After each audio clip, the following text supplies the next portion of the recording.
Jet Set Radio is a game about rebellion.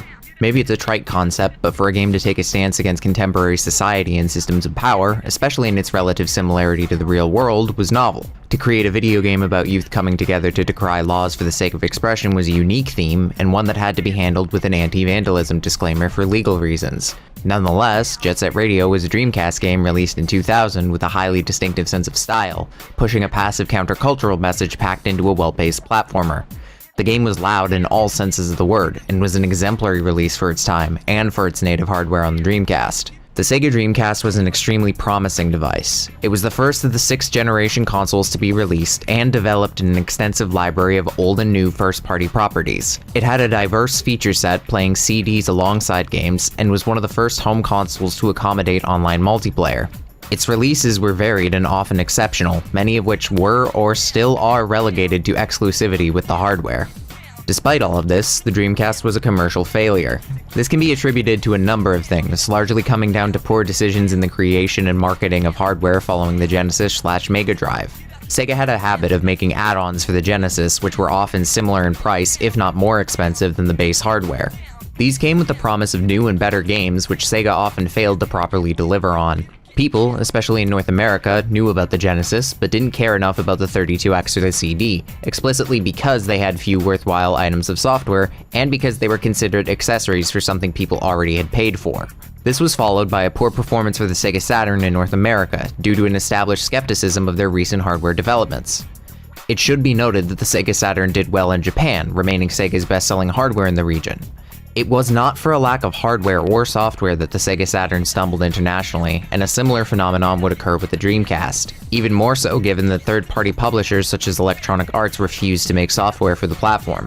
This, combined with lackluster marketing, overspending on software development, and an unfortunate release period due to fierce competition, put Sega in a financial position wherein console manufacturing and development was no longer financially viable. They would continue to produce arcade machines, making industry-leading boards such as the Naomi 2, Triforce, Chihiro, and Lindbergh boards, and games known to worldwide audiences like Virtua Fighter 4, Outrun 2, House of the Dead 4, and Afterburner Climax. But for the purposes of keeping the video game development studios under the company afloat, they had to repurpose their main branch into a multi-platform developer and publisher. In doing so, they cast their chips across a broad spectrum of the console market, creating brand new properties and moving established franchises to formerly rival platforms such as the newly released GameCube and PlayStation 2. Their division of properties on occasion had commonality across platforms, as would be the case for Sonic Heroes, but Sega also diversified their releases by making them platform exclusive. One such contract that was particularly heavy for Sega was their new work with Microsoft for the emerging Xbox console, promising to deliver 11 games for the new device. The significance of this is noteworthy in that Microsoft was an emerging console manufacturer in a predominantly Japanese market, and their success in the region was assumed to be weak compared to its established national counterparts. This conclusion proved true, with Xbox consoles being the worst performing in Japan, with less than a 4% market share against Nintendo and Sony. It was the hope that contracting third-party support from a prominent Japanese developer would help establish a foothold in Japan. It's hard to say whether or not this made much of an impact, as the Xbox remained the worst-performing console in Japan, and only one Sega-released game even made it into the top 10 best-selling games for the Xbox in the region. Nonetheless, a series of some of the most interesting titles and exclusives for the console came from this partnership with Sega, including Panzer Dragoon Orta, Crazy Taxi 3, Gun Valkyrie, Otogi 1 and 2, Rent-A-Hero No. 1, ToeJam and Earl 3, Spike Out Battle Street, and of course, a sequel to the aforementioned stylish Dreamcast platformer in Jet Set Radio Future, a launch title for the Xbox in Japan, releasing the same day as the console in the region on February 22, 2002. Starting before even turning the game on, Jet Set Radio Future's manual is a relatively short and simple overview of the game's basics. Explanations on how the controls work, various systems of play, goals, and a bit on the characters and world you'll be exploring. The mechanical explanations are sufficient to familiarize the player with what the game expects from them, and is actually useful in clarifying a few mechanical functions tucked away in the game, such as how the in-game graffiti creator works, what character statistics generally mean, and what items in the game's multiplayer mode do. It's slightly disappointing that the prologue section of the manual is ripped verbatim from the intro cutscene, but the manual more than makes up for it in its adherence to the striking visual style that will be present in the game itself. Sleek and stark linework accompanies excellent character design sketches, and information is organized in an effective manner that's also pleasing to look at and read through. Admittedly, some of the information presented herein is somewhat superfluous, as it's either intuitive or explained within the actual game. But for those either completely new to video games, meticulous about detail, or small children waiting for their parents to drive home, this provides a good accent to the game and is a nice supplementary addition preceding an era where these kinds of add-ons would become increasingly absent. Jet Set Radio Future is smooth. That's the best way to describe it. Even more so if you compare it to its predecessor. Left thumbstick gives a pretty full range of movement. Acceleration and turning on the ground is responsive and satisfying. With sufficient resources, you can boost for a few seconds, getting to maximum speed for a short time. Jumps with the A button restrict movement a little, but provide a good sense of airtime.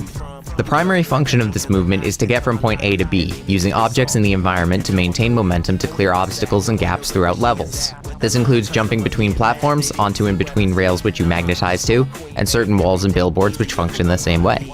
In a holdover from the previous game, the direction you jump off of rails or walls is tri-directional. There's a learning curve to how it works, and it can feel a little bit stiff at first, but in the long term it makes sense in the context of overall movement, and is versatile enough.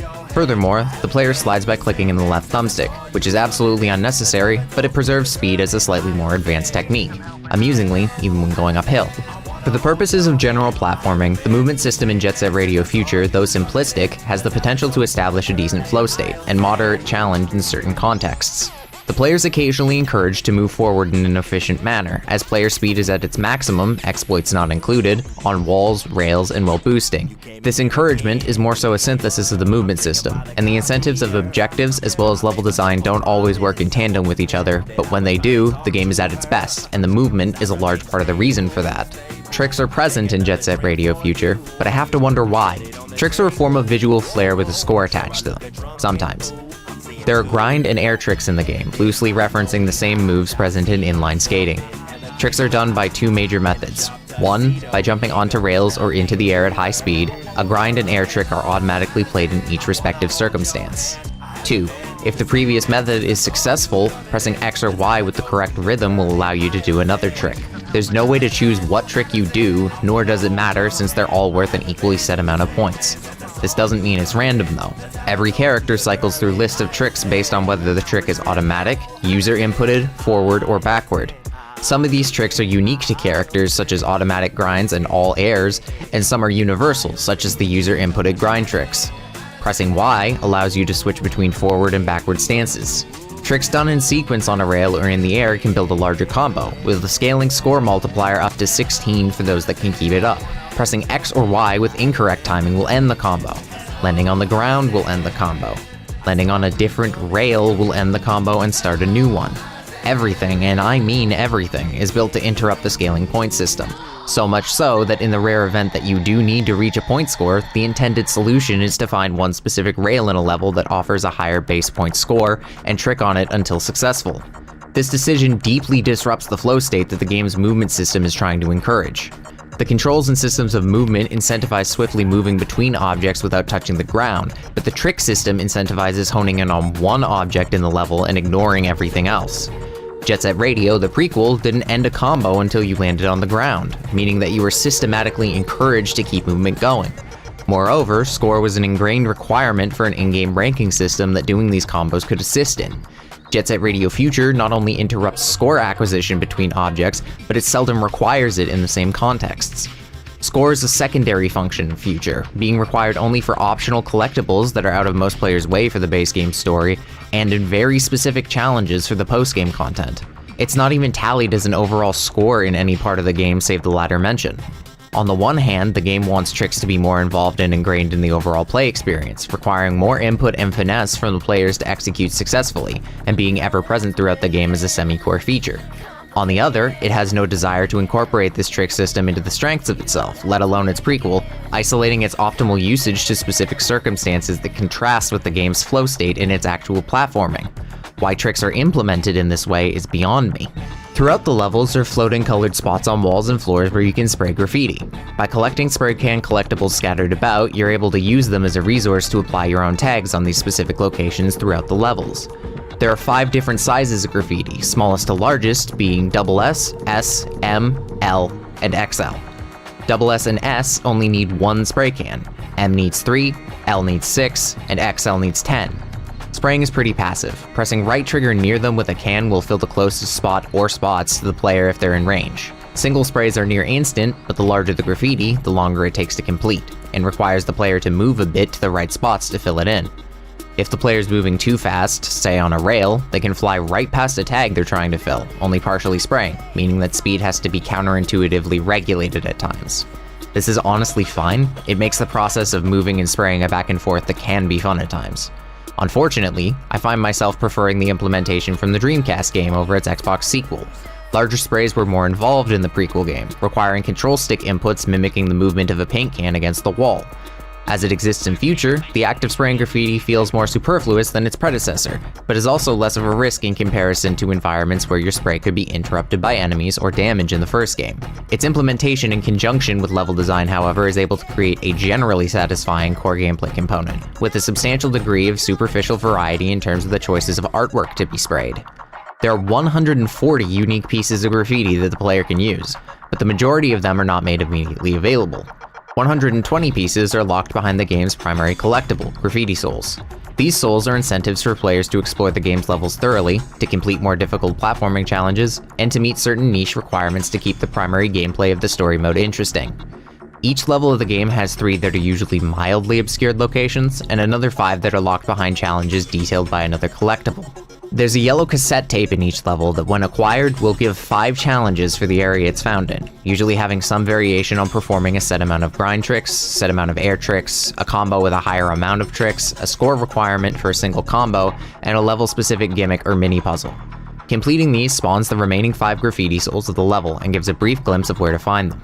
If this information isn't sufficient or you forget where they are, the game's map in the pause screen also displays them as large red dots to guide you towards their approximate location. This gives variety to the average experience of a level, wherein one would ordinarily do a lap around or throughout collecting spray cans and spraying graffiti as they go around, only to move on to the next level afterwards. With the graffiti souls, players are given another, arguably more engaging reason to actually utilize the game's movement and trick systems and are rewarded for doing so with a collectible that has more than numeric value. With many collectathon platformers, the collectibles are usually a means to an end, or a checklist. Jet Set Radio and Future both give a new piece of artwork the player can use in gameplay when spraying for each collectible. It substantiates the desire for collection and makes the act of doing so extrinsically motivating instead of purely intrinsic. The only potential qualm with this is that the tape for said challenges are optional and sometimes obscured to the point where players may not engage with them, potentially harming the experience of exploration. That being said, the base experience of skating around each level and spraying graffiti can be fun in its own right, but the variety offered in Trinket Collection here aids the overall play experience. Beyond graffiti, the game also has a wide array of unlockable characters, both in the base and post-game. In the base game, some characters are automatically acquired and others take more work. Requirements vary from finding them and then following them to their next locations, to more obscure examples like revisiting old levels and beating them at various challenges like races. Each character plays a little differently from each other. Some accelerate faster, turn faster, have more health, can carry more spray cans, things like that. For most, the experience from character to character will feel insubstantially altered, and unlike the Dreamcast prequel, character choices have little to no bearing on how score is gained, allowing easy switching between characters with little consequence. It comes down to whose look or sound you like best. In post-game, character unlocks are put behind more stringent prerequisites, including completing timed and scored challenges beyond certain thresholds, but the skill requirements to do so are rather low compared to Future's prequel. For the most part, the game is forgiving in terms of difficulty for character unlocks, allowing most players to get a largely full experience of the game's various aesthetic trappings as long as they have the patience to do so. Collection in Jet Set Radio Future is among the better aspects of its design, for its ability to encourage and reward players for fully experiencing the game. Jet Set Radio Future looks fantastic. Art style, texture work, animation, color balance, character design, graffiti design, all of it, superb. In isolation, each of these elements are made with careful attention and exhibit a great deal of quality and craft. In combination, the cohesion of brilliantly designed artwork across all use cases creates a visually stunning game that manages to stylistically outshine many other games before, of, and after its time.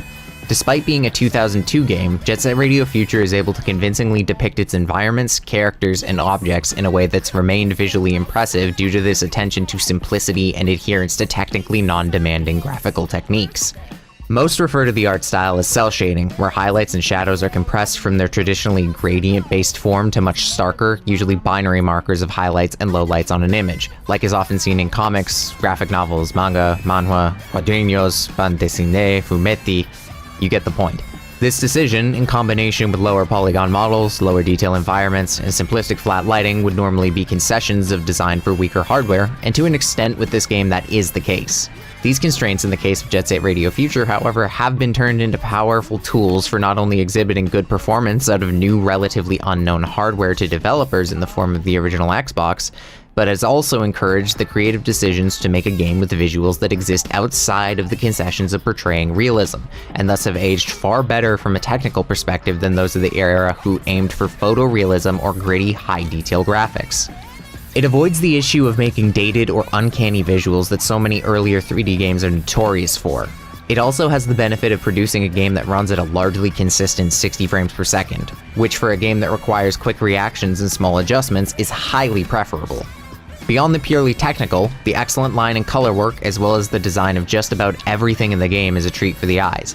Areas are distinctive in terms of color palettes, visual details, and contrasts that aid in the theming of each level and broader thematic regions of the game.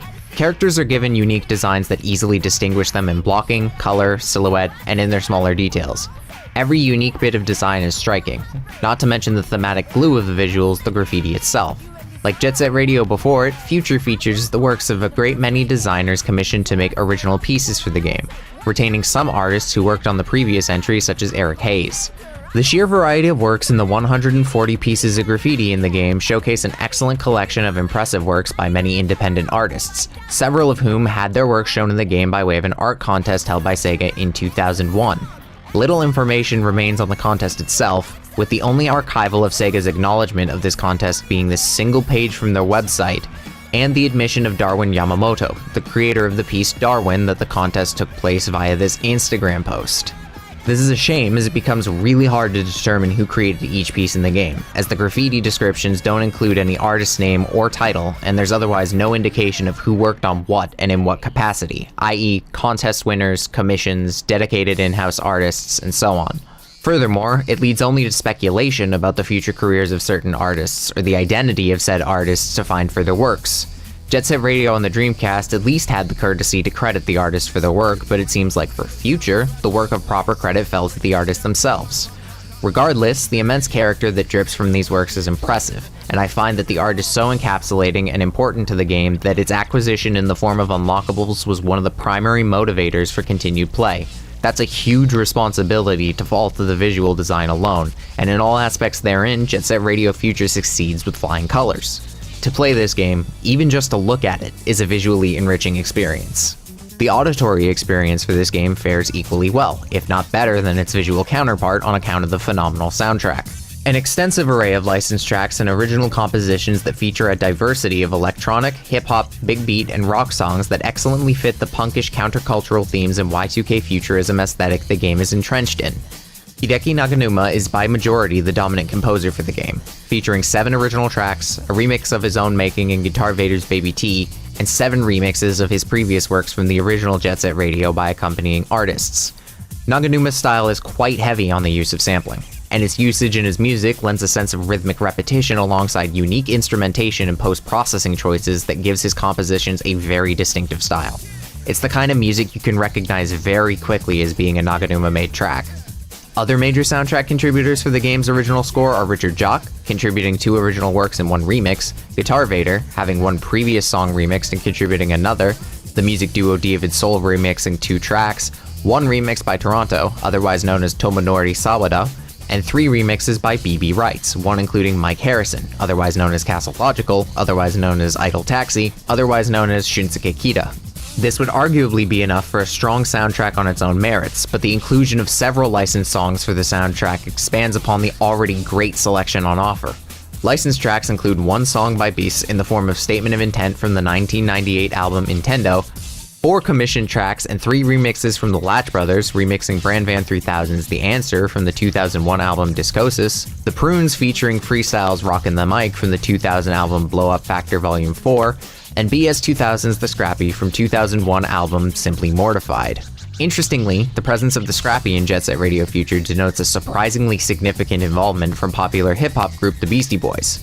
The Latch Brothers, who worked on 6 tracks, featured Michael Diamond of the Beastie Boys, and BS 2000 featured Adam Horovitz of the same band.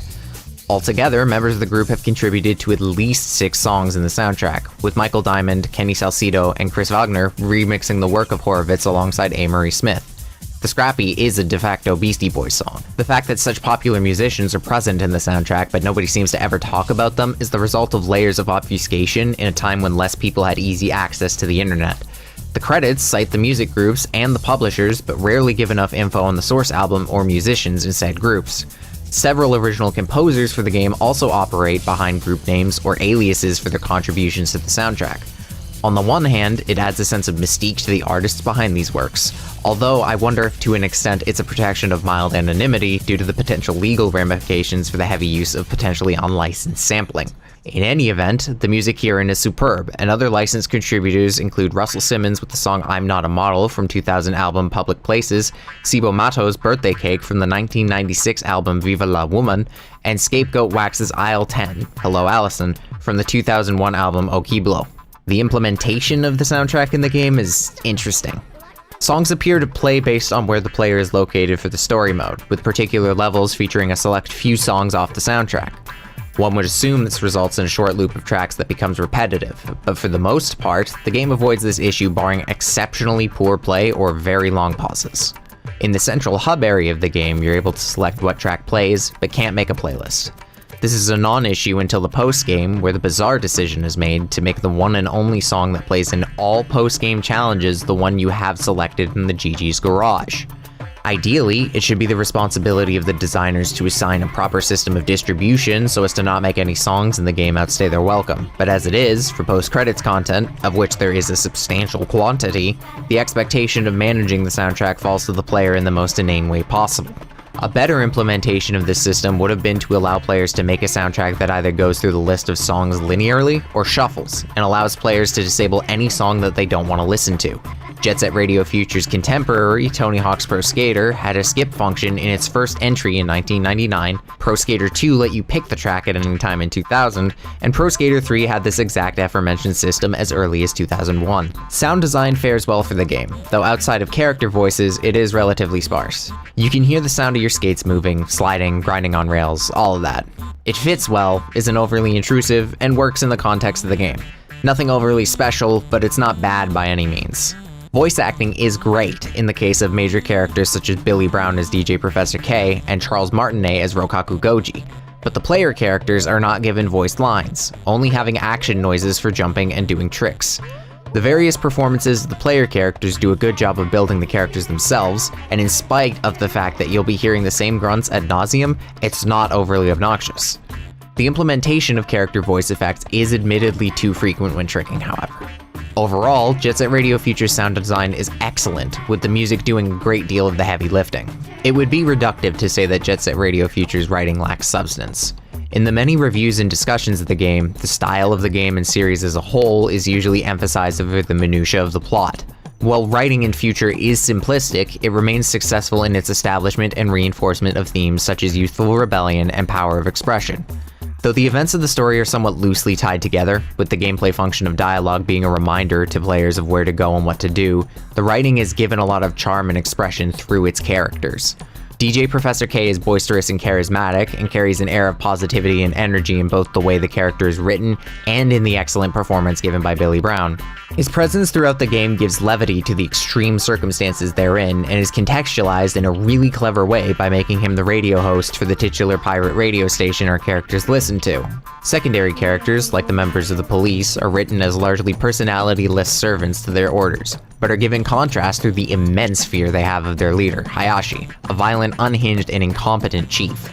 His repeated failures to kill the main characters is a mechanical excuse for mob encounters and boss fights, but also solidifies the idea that the dominant power is oppressive, out of control, and a failure. The writing toys with the notion of corruption of state from a selfish elite in the form of Rokaku Goji, with that character acting as what amounts to a mob boss politician with a private group of assassins to do his bidding in the form of the Golden Rhinos.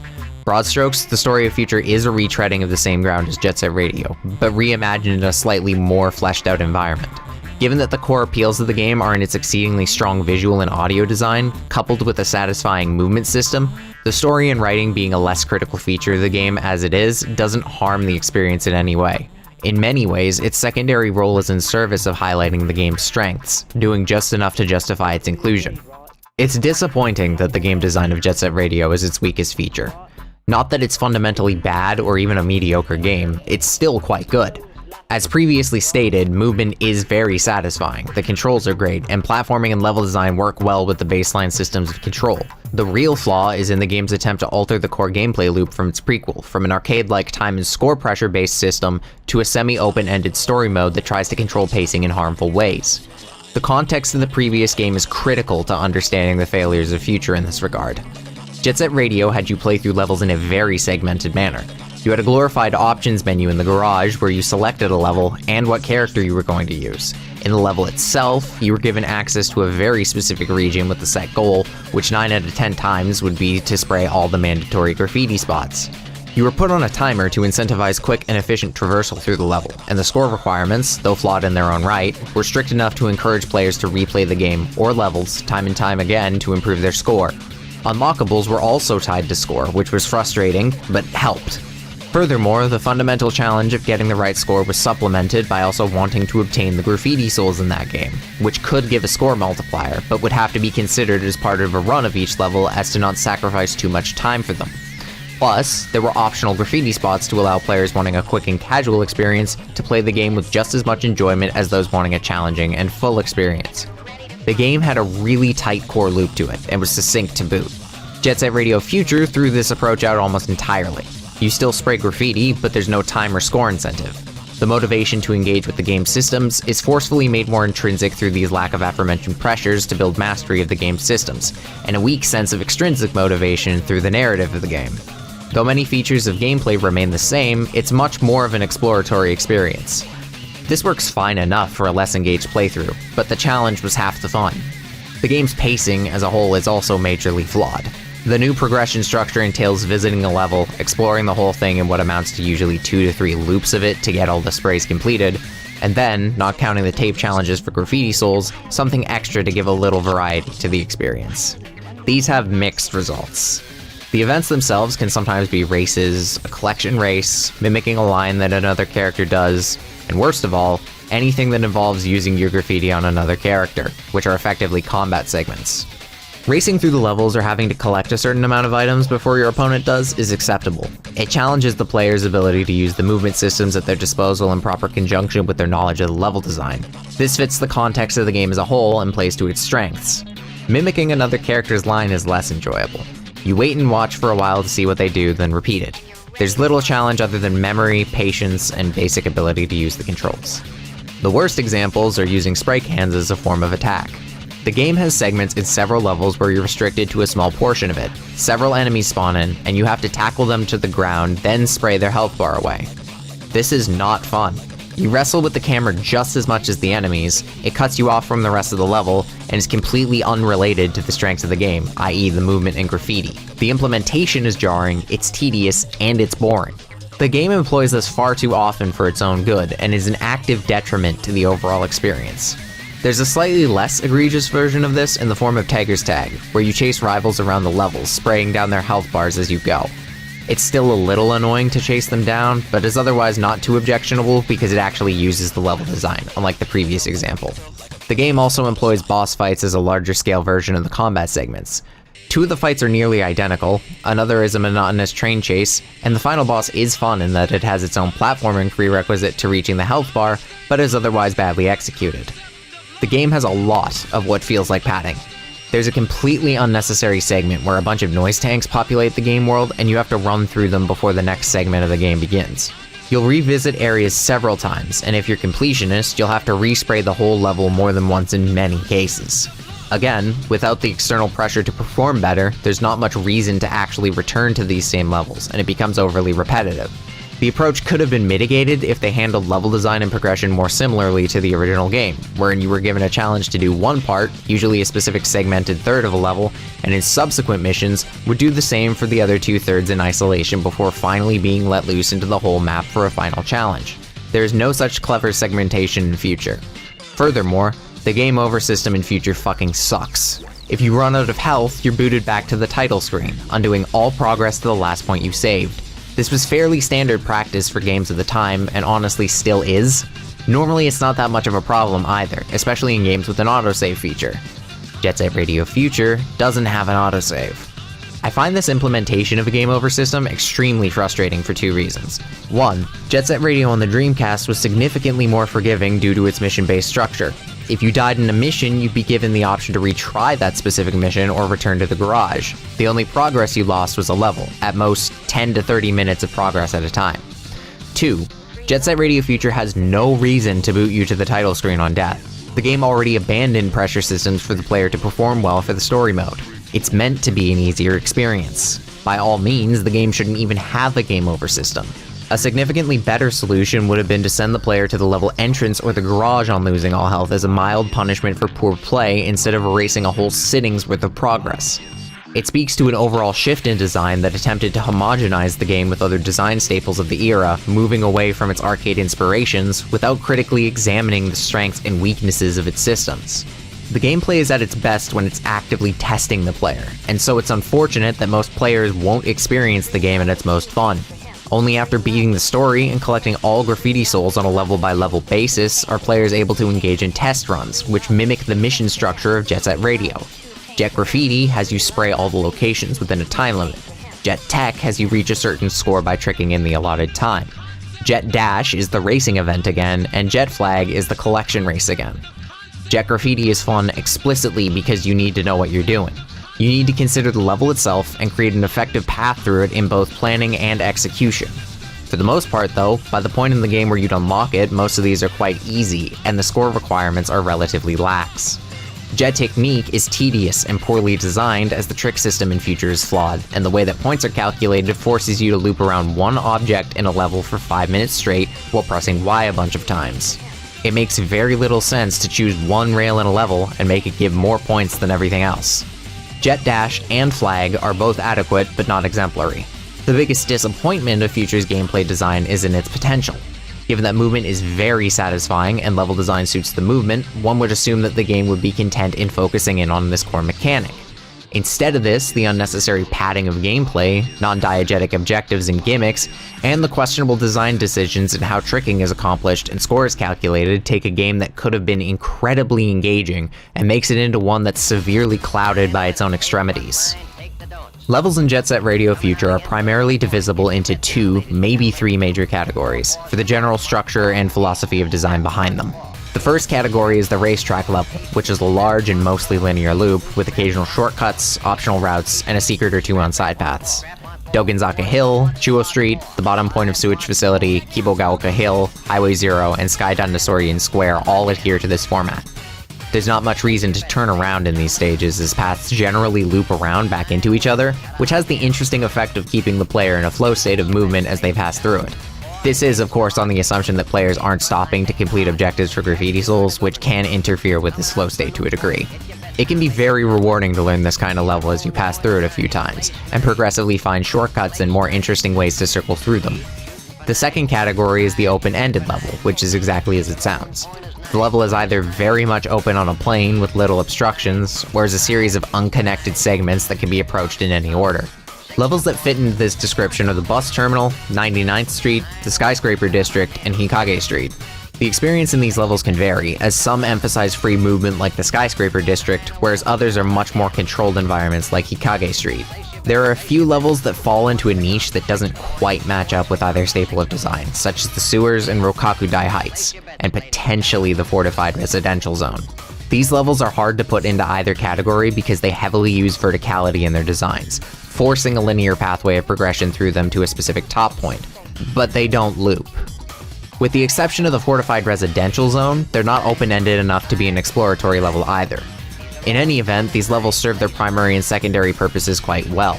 The primary goal of these environments being to provide a semi-structured environment for players to engage with the movement and trick systems of the game while completing the objective of spraying graffiti at specific locations. Every level utilizes different objects to test individual parts of the player's moveset, and will sometimes test them in conjunction with each other.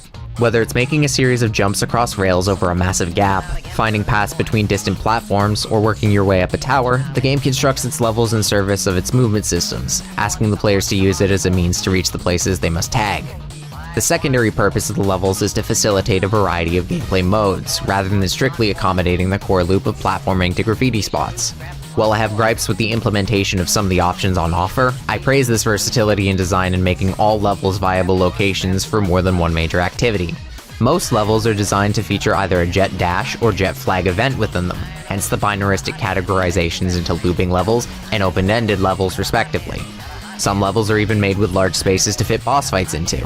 It can be difficult to create spaces that work in the context of fairly different objectives, and I think that Jet Set Radio Future manages to successfully accomplish this without sacrificing the quality of its areas in doing so.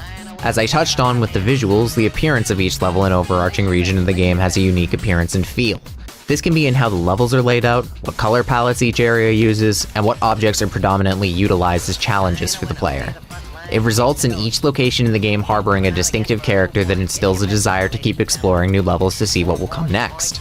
The individual qualities of each level will be further discussed as we touch on the game's main progression and the content of the play experience, which, wouldn't you know, we're doing now. The game, outside of the striking title screen, opens straight to gameplay, wherein we're tasked with learning the absolute basics. Our position here is contextualized as our player character, Yo-Yo, attempts to join the GGs by proving their prowess to Gum, Corn, and Roboy. Do so, and we're given our first push to the streets with a summary of the state of the world by DJ Professor K, the host of Jet Set Radio, a pirate radio broadcast that gives the lowdown on the streets of Tokyo. The Rokaku group, led by Rokaku Goji, is established as the corrupter of the story, bluntly establishing militant law and power structures that controls the people. It's heavily framed as a repression of the people's freedom of expression, and cites the incentive for this behavior to be the ever-present social ill, profit. This is an extremely simple setup to base a loosely tied together plot around, but the underlying message is still one with fairly universal appeal. Its execution is somewhat adolescent in its lack of nuanced portrayal of such concepts, but the plot beat is in service of the rebellious tone the game wants to set players within. Professor K elaborates and brings us up to speed on our own little gang and our goal of covering the city in graffiti. We're also informed of all sorts of problems throughout the city that has zero bearing on the game itself, as what I can only assume is a segue to showing the severity, incompetence, and blind authority of the Rokaku police. At this point, we're let loose into the first level, Dogenzaka Hill. This area is fantastic at easing the player into the various mechanics and objectives that are present throughout the totality of their adventure. It's a racetrack level and opens with a fairly straight shot of the main street with just a few rails to experiment on. There are no spray spots present yet, so the focus is just on familiarizing yourself with the fundamentals of movement and introducing the graffiti soul as a collectible on the right. You move down the street to a big drop where the first spray points are located. These are large graffiti points, requiring a small stockpile of spray cans in order to successfully complete. Spraying is a simple process of having the resource, holding a button, and moving down the line of spray points until complete or out of cans. From this point, our ability to navigate and spray is tested with the expectation of modulating player speed as they spray a variety of different sized pieces on a downhill slope. You do this a few times, getting collectibles along the way before reaching near the end of the lap where you find the yellow cassette, giving you various challenges to unlock more graffiti souls around the level, and finding B, who apparently has been spreading some kind of rumors about the GGs. It's an interesting inversion between Jet Set Radio and Future to make Beat a kind of problem character in his introduction here. We start the game as Beat trying to prove himself in Jet Set Radio, and in Future, we start trying to catch him for being a little shit. Talking to him incites a series of small following events that test your ability to jump between platforms, until eventually he challenges you to a race. Only after completing a full lap of the level does the game ask you to test your knowledge of it, and your understanding thus far of the controls. On top of this, you have the aforementioned option of pursuing cassette goals and getting graffiti souls, which will entail doing at least another lap or two of the level. Some objectives are a little tricky, especially those that are level specific. In Dogenzaka Hill, the challenge Avenue Long Grind is the first example of the game's extremely vague method of trying to get players to do a specific line. To complete this, you grind the really long rail on the left of the first long road and then jump to the next two rails immediately in front of you before landing.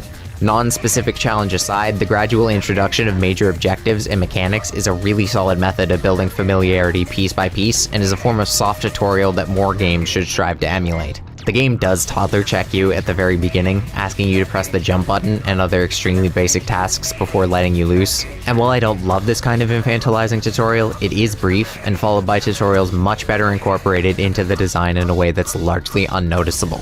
Beating Beat in the race unlocks him as a playable character, and we're given our first battle with the cops. A tiny portion of the level is cordoned off with electric fences, and we have to ram into the cops before spraying their health bar down. They drop cans when you ram them, so supply is not a concern, but it's just a really inane task. Adding a bunch of them to a single encounter doesn't make it any more interesting either, it's just more fodder for a task of padding. It also compounds an issue with the controls in that you'll constantly be turning around, skating back and forth in lines to tackle the officers, revealing that there are no free camera controls. Despite the Xbox controller having a right thumbstick, camera movement is mostly automatic, only allowing the player to recenter it behind their back by pressing left trigger. But movement in Jet Set Radio Future can also be camera relative, making the angle that you move dependent on where you started moving before resetting the camera. I understood this as a concession for Jet Set Radio on the Dreamcast, seeing as that console's controller only had one thumbstick, reserved for movement. I cannot understand why free camera controls were not implemented, especially since the developers gave the right stick a completely pointless function in allowing you to have a first-person camera, while standing still, that resets when you let go of a direction on the stick. They knew that the right thumbstick should be used for something, but chose to make it pointless and annoying instead of helpful. Cool. After assaulting officers of the law with a weapon in the form of our spray cans, we're urged to head off to the Shibuya bus terminal to cover up a rival gang's spray paint on our turf. Levels connect to each other, so we head further down the road of Dogenzaka to get there. Heading there, our adversary is revealed. Damn! It's Poison Jam! The objectives of the level are largely the same, but the terminal itself is more open than the previous level. One large square with a bunch of grind rails, pedestrian walkways over major roads, and spots to jump atop the bus platforms. Instead of linearly tackling the level, we can explore it in chunks at our own discretion. The less guided structure here means that non-meticulous players will likely run around in circles, spraying whatever they can see in front of them. There's no real flaw in this approach over a linear level structure, both work well. That being said, the actual challenges of moving from platform to platform are more difficult in the terminal, as many platforms are smaller and require carefully timed and angled jumps. This level also very blatantly reveals that slopes have clown world physics. Very specific slopes around or above a 45-degree angle have your acceleration and speed spike as you move on it, in any direction. This is only done with what are effectively ramps, but they're not effectively communicated, and so, at what feels like random, slopes will send you flying instead of slowing you down as you climb them. Tape challenges and graffiti souls in this level are mostly easy again. All the goals, including the score and trick ones, are a case of finding the right spot on the map. One rail for points, long rails for multipliers, high jumps for air combos, and everyone's favorite, platforms of Higashi times 13 not to fall down. Congratulations 2002 gamers, if you don't know basic Japanese you can get fucked. The goal in question involves playing the floor as lava with the bus platforms, jumping on top of all of them without touching the street in between.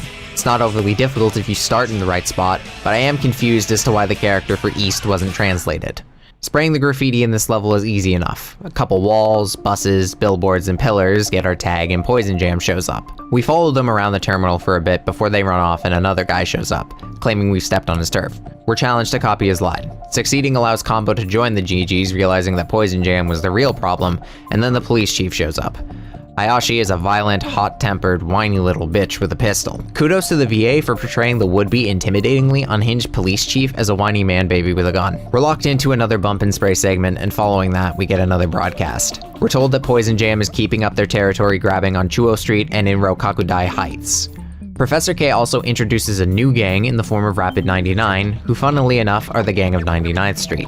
Rapid 99 hates Poison Jam, and so is willing to give info to the GGs on Poison Jam's whereabouts. From this point, you're able to go to any of the 3 new areas mentioned in the broadcast. Chuo Street is just off the bus terminal, and both Rokakudai and 99th Street connect directly to the garage. Even though it's technically the most out of the way now, Chuo Street feels like the most fitting spot, covering our own turf before spreading out.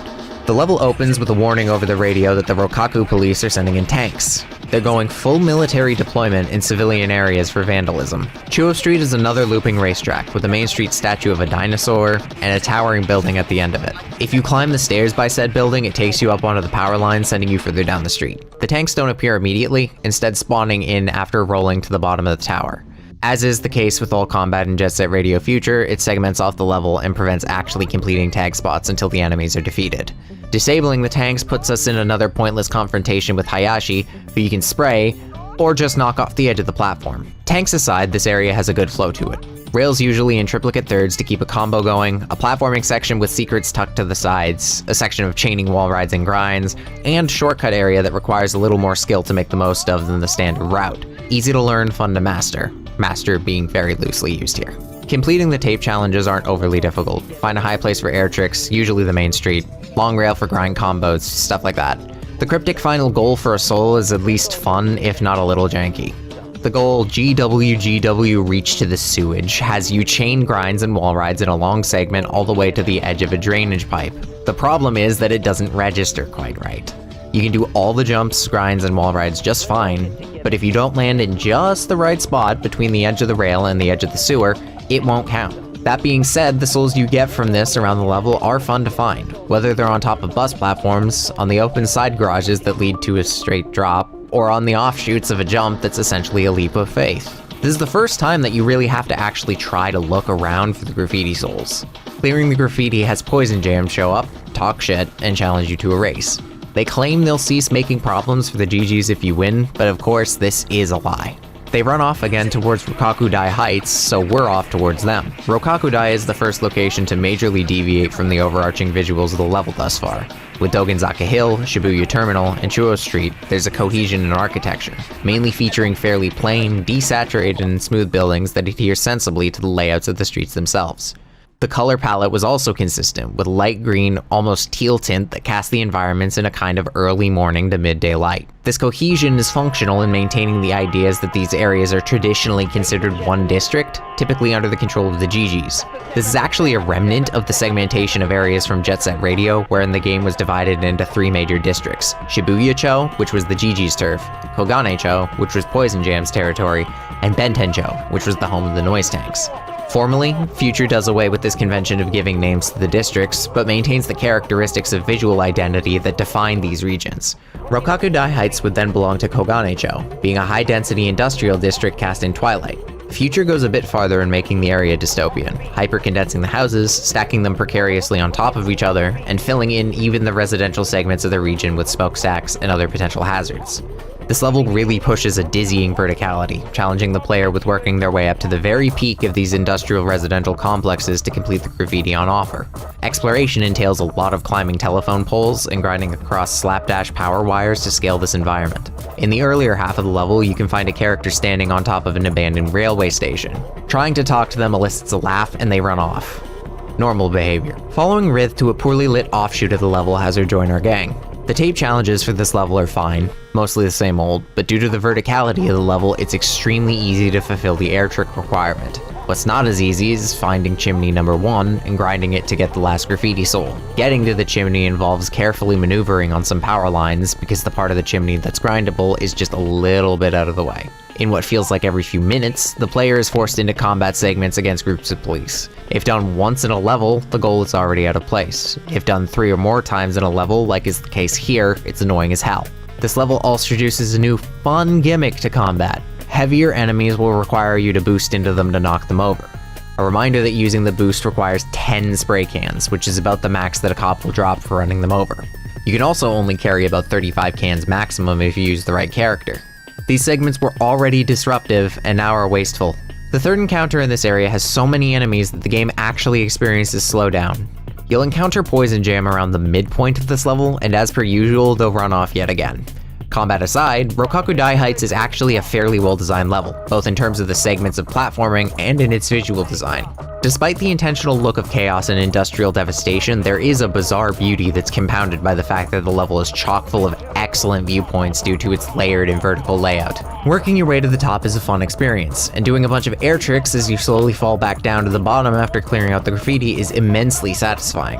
After this point, I remain ignorant of whether or not you can actually follow Poison Jam to where they go next. When they run off in Rokakudai Heights, they head for the sewers that are connected to this very level. However, there's another level that we're supposed to get the information as to where they're hiding. Naturally, I take the pathway of most resistance, heading to yet another visually distinct district in 99th Street. A city of lights. This level is draped in a heavy layer of neon, emphasizing hits of warm hues, primarily pink, amidst the dark of night. The place is full of nightlife, though I hesitate to call it a red light district despite its inspirations likely being as such. It's busy, it's loud, and it looks stunning. The level is divided into 3 major sections. The center is an open circle, maybe octagon, that prominently features a towering pagoda with a dragon spiraling it that you can grind to reach the peak. Surrounding it is a series of power lines beside buildings that surround the section before breaking off to arcades that take you to the 2 other sections. One area is draped in neon signs and billboards, the other is in near complete darkness. Both require managing speed along the wires to complete the graffiti. You can also get up on top of many of the buildings, getting a great view of the environment. In both offshoot areas, we end up in battles against the Rokaku police. This time, you have to grind up a searchlight/guided missile launcher combo in a few distinct spots. Yet again, the final tape challenge is not fully translated, reading Higashi, Minami, Nishi, Kita, Higashi gates grind. East, south, west, north, east. Start grinding on the rails by the east gate, go clockwise back to the east gate. I would ordinarily want to criticize this for not being readily apparent to non-Japanese readers, but the symbols for the cardinal directions are plastered on the gates and are abundantly obvious. It is, again, one of those goals that's unusually finicky about where you start and where you end. Sometimes it works, sometimes it doesn't. Otherwise, it's another level where the goals for souls are pretty easy, especially since there are an abundance of big airs and long rails. Plus, the dragon is the magic score rail, which everyone's gonna grind anyway because it's cool and huge. Completing the graffiti summons Rapid99, who challenges us to our first instance of Jet Flag, which is essentially a race to collect a few flags throughout the level before the opposing team does. They're preset and spawn one at a time, meaning that if you know what you're doing, you can bait the AI into their worst possible positions, as far away from the next flag as possible. If you don't know what you're doing, you can screw yourself over by getting certain flags too soon. Beating Rapid99 here tells us what we already know. Poison Jam went to the sewers. It does, however, give a brief broadcast from Professor K warning us about going against anyone who can control Poison Jam. Progressing in the manner I have reveals a small frustration in backtracking through the places I've already been. There's no level select for the story, so we're forced to traverse from one disparate point in the game world to another, loading zones and all. It's not abysmal in that it's an excuse to engage with the movement for its own sake as you go, but I wonder if the game would have been paced better without having to go back and forth between places that have no extrinsic reason to visit once the tags are completed and collectibles are claimed. Going back up to the garage, then through the lower area of Rokakudai Heights leads to the sewers, where we're immediately launched into a jump we can't make, landing in the half-pipe below. There's no way back up. A character by the name of Garam laughs at us, and then offers to let us out if we prove ourselves able to use the half-pipe. This is a method of forcing a tutorial upon the player, trapping them until they come to grips with the mechanic. It's really heavy-handed, and is a tell for the main challenge that'll be present throughout the sewers. Completing the half-pipe challenge has Garam let you back up, and he joins the group. Yes, every unlockable character is a varying degree of antagonistic to the player. The Tokyo Underground sewage facility seems to be held as the most frustrating level in the game, largely on account of the fact that it's aggressively linear with a lot of branches, highly vertical, and really easy to fall down, losing a ton of progress in the process. I care not for any of these criticisms. The sewer has a big lizard, and he's my best friend. In fairness, I do understand the frustration of having to do the same chunk of a level if you fall, but the area itself is fine. It does, however, have an excessively tedious graffiti soul to collect that, beyond the 150,000 score prerequisite, requires a series of wall rides up a 100-meter tall shaft to acquire, with tons of opportunities to fall down. Otherwise, the culmination of using half-pipes to jump over tall barriers and the balance of mostly well-placed rails makes for a generally satisfying level. It's more of a spectacle zone with a lot of loop-to-loop rails and pipes. The goal here is to spray a bunch of computers to unlock the floodgate to the bottom point of the sewage facility. No other major things besides spraying graffiti, presumably because the level itself has a high margin for error. The bottom point of the sewage facility is another racetrack. It similarly features loads of half-pipes, but has these huge open rooms with blue and orange pipes you can grind. Walkways is what I assume are supposed to be shortcuts. The process of getting onto them usually takes more time than would be saved by using them, and more of those looping rails. It's not the most visually diverse area, and is comparatively empty and underwhelming to every other location in the main game. Not surprising, seeing as it's an actual sewer, but I imagine if the visuals of the level as a whole looked like the room that our current antagonistic faction were in, it would be a much more memorable environment. Distinctive color with heavy purple accented by the reddish-orange fire, chains hung around the place, imposing banners, and a big-ass head bearing its spiked teeth. There's not any graffiti to spray in the level. Yet. Cube, who's the leader of Poison Jam, is lounging on a throne on the previously mentioned head, and wearing a giant golden helmet that looks doofy as hell. Cube talks a really big game, but when it comes down to it, puts her grunts to work for her. We're tasked with spraying the backs of Poison Jam as they run around the map. It's a big old chase sequence with semi-limited resources. If you can keep close range on them and have enough cans, it's no problem at all. If not, beat Poison Jam and Cube unceremoniously leaves. This is pretty much the last time in the context of the story that we'll see Poison Jam. You wanna know why they were villains? They stole a statue. Played through the game 3 times and still had to review the footage to find that out. Professor K graces our ears but brings bad news in the process. Yo-Yo has vanished. This actually has mechanical ramifications, meaning Yo-Yo is no longer playable. A lot of games seem afraid to take away features, and while it's mostly a superficial change, the loss of Yo-Yo is interesting in that it implies a dynamism and establishes an impermanence to features that makes them appear more valuable. Furthermore, as soon as a one-gang arc is completed, a new arc is introduced with the noise tanks. Questionably cyborgs taking over the territory of another game called the Immortals. We're seeking information again, and instead of going after the noise tanks, the smaller fish is our next target.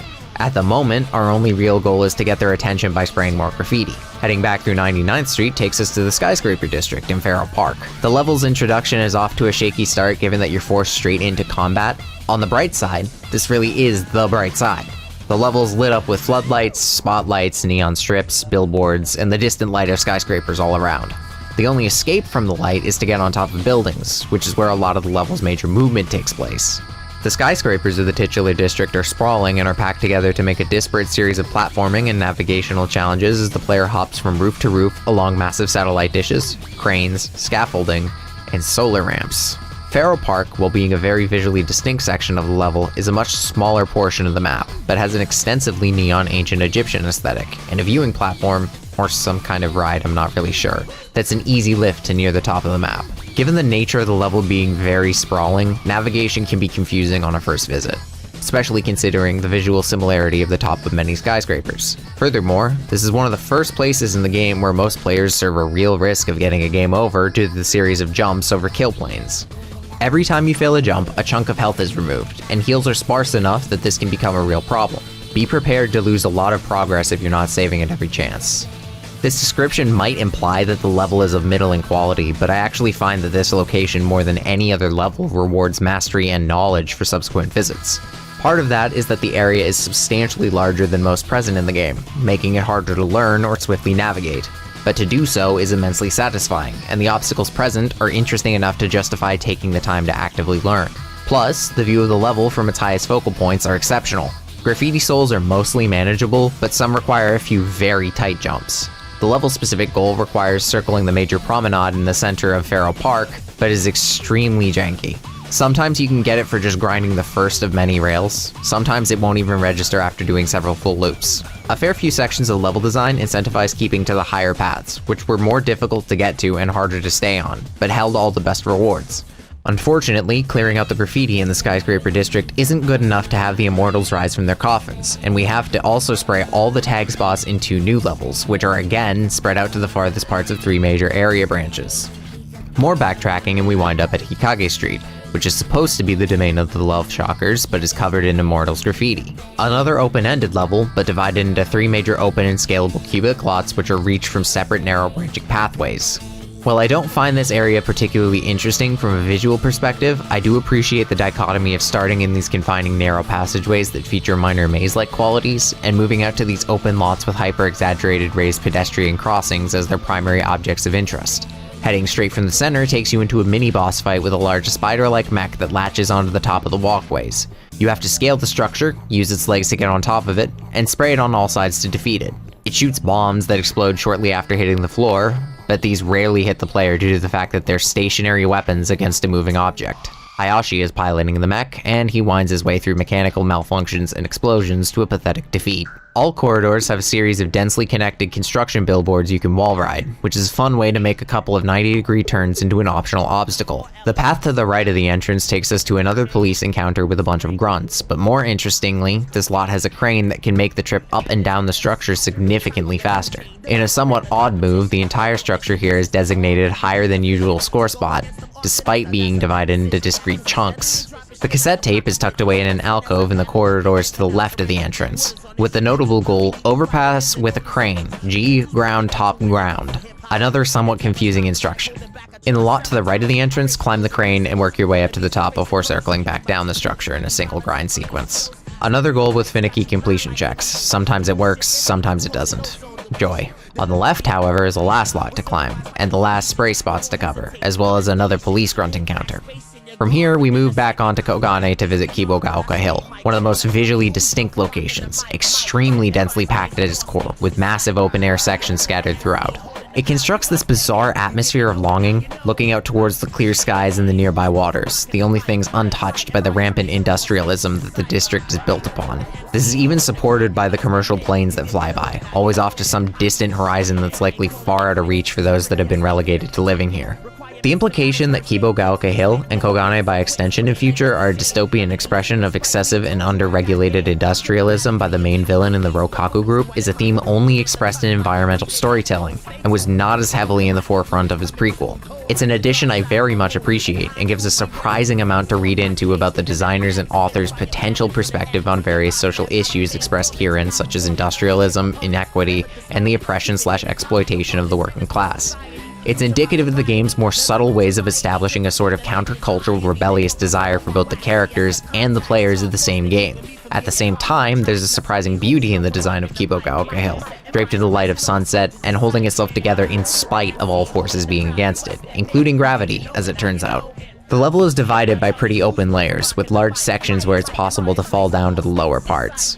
Notably throughout is the presence of power lines as the primary navigational tool for the area, covering large swaths in both linear organized batches and deviating non-linear lines that feel as though they were built improvisationally. These are one of the only ways to properly traverse through the level as well, being the means of moving between the disconnected sections of high-density buildings. These buildings span high and low, even appearing to go underneath water level in some places. The actual experience of playing the level is filled with as many highs and lows. Moving about in the upper outdoor sections is very engaging, giving a variety of rails to move between, harboring big sections to chain wall rides, and generally features good sight lines and the ability to read your environment to appropriately make decisions as to where to traverse. Falling down, or having to explore the dark and lower and interior sections is significantly less engaging. It's borderline claustrophobic, and entering them is either done in error or results going through visually indistinguishable environments, leading to navigational confusion. The problem is that most of the graffiti souls are buried in the lower sections, intentionally tucked away. Speaking of which, the last tape challenge is yet another partially untranslated one, Gate of Daruma Shotengai.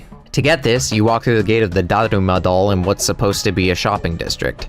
It's up on the top layer near the end of the level loop. I can't imagine what it must have been like to play this game in 2002, not knowing a word of Japanese or having access to translation tools, trying to get this one goal. It requires translation, cultural understanding of what a Daruma doll is, or just plain luck. Like at least with 99th Street's untranslated goal, it's a one-to-one matching of characters to environmental features. Here, you're just shit out of luck if you've no means of understanding Japanese. In terms of intended progression, the level opens with you getting into a scrap with police, in attack helicopters. You have to do a lap around the level to get them all sprayed down before you can actually tackle the Immortals graffiti. A little past the halfway marker of the level is a courtyard of an apartment complex where a timer starts ticking down. You have to climb up to the top where the character Boogie is hanging out before time runs out to unlock them. I've been wondering if failing this means that you lose out on the opportunity to get the character bar reloading, but have never had the courage to test it. It's a little jarring that the event kinda just happens when you get there, no warning or anything. Boogie's name is also a decent reminder of a bit of cool background detail. Every character has a unique dance that doubles as an idle animation. You get a preview of it when selecting the character from the garage. The first game did this too, but since you're encouraged to constantly be in motion in both, it's often ignored.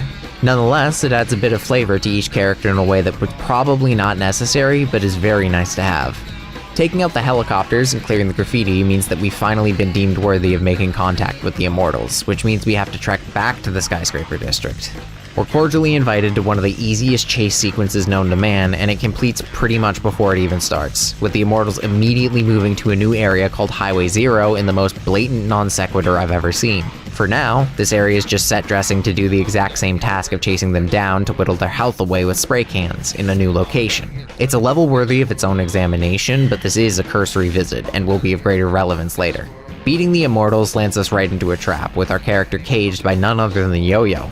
I'll be honest, I wasn't expecting that on my first playthrough. We're hauled off to the future site of the Rokaku Expo Stadium to participate in a bizarre elimination match kind of competition being held by the noise tanks. This is a period of many introductions, some of which are cool, some of which are not so much. On the bright side, this area has my favorite character in it. We aren't the only ones that the noise tanks have taken captive for this bizarre game and are given a partner for the upcoming competition. Jazz has a comparatively simple design to the other characters in the game, but is one of the few that I think has a relatively timeless appeal in their appearance. Her outfit's composed of stark but simple neutral tones, isn't rich in patterns, but is blocked really well, with a strong enough silhouette and visually distinctive features with the baggy cargos and the green tiled scarf as the pop of color the outfit very much benefits from. In terms of character, she's also one of the few that isn't overly antagonistic to the player, and seems a little more irreverent than most. We're forced into practice for a game called Death Ball, which isn't as deadly as it sounds. One player picks up a ball and tries to run a full lap of the course with it without having it taken by a competitor. It works in teams, but I see no reason for it to be that way. There is a pass function, but it misses often. The AI is unlikely to pass to you, and you'll guaranteedly be quicker than the AI will be to carry the ball even if you suck at the game. I've learned to hate this level purely out of exhaustion. You do a lap for practice. You do a lap for the first bracket against the Doom Riders. You do a lap for the second bracket against the Immortals. You do a lap for the third bracket against the Love Shockers. This is assuming you don't get curious and try to pass the ball. God forbid you do that. The goal marker is set based on where the current player picked up the ball. Every pass means doing the lap over again. The racetrack itself is also not so great. It's visually bland, surrounded by flat walls that lack color or any kind of interesting detail. The layout is mostly flat as well, not needing too much effort from players. Obstacles are repetitive even without the need to do the same track several times, repeating sections of long corridors with either a half-pipe rail or a series of billboards. It screams repetition in the least enthralling way. Sealing the deal on this theme, the spider mech from Hikage Street is repurposed as a slightly altered fight following the Deathball Gauntlet. It's the same goal as before, without the need to climb a large structure to get to it, but now it can shoot a sonic wave or something along the ground. This area didn't need to be in the game, and the only mild benefit of it is coincidental as it gives an opportunity for Professor K to give a little bit of lore on a few rival gangs. Oh yeah, Hayashi was piloting the mech again, and he got his ass handed to him. Again. I think the Rokaku Expo Stadium is supposed to remind the player that the game is a multiplayer mode, but it doesn't sell it quite like I think the developers wanted it to. Clearing the area leads to the noise tanks going on a rampage for some reason, flooding the streets with a bunch of robots doing the robot. The mechanical ramifications of this are thus: ram into the stationary enemies throughout several maps. I think you have to tackle in total about 100 to 150 of them, which really only amounts to having to clear out 1 or 2 whole levels you've been to before, maybe half of another. This event, especially following the stadium, feels like padding for the sake of having a longer game with no real purpose. I went straight back to the stadium to recruit Jazz to the GGs, because I guess one more lap around the stadium seemed like a good idea. God help me if I have to ever see this area again. Clearing the noise tanks out has Kay inform us that Yo-Yo is in the Skyscraper District, which isn't actually true. An exhausted member of Poison Jam tells us that they went off to the nearby area called Sky Dinosaurian Square. Finally head-to-head with our resident trader, and it's unceremoniously revealed by Cube that he's a fake copy of the original Yo-Yo, putting a twist on our twist. Cube rambles on and waxes anarchist philosophy about how chaos is the true nature of the streets, and now we have to chase down the last of the noise tanks in Sky Dinosaurian Square, a giant amusement park suspended atop skyscrapers. Almost none of this level is solid ground, with the majority of it being atop the rails of 2 major roller coaster tracks.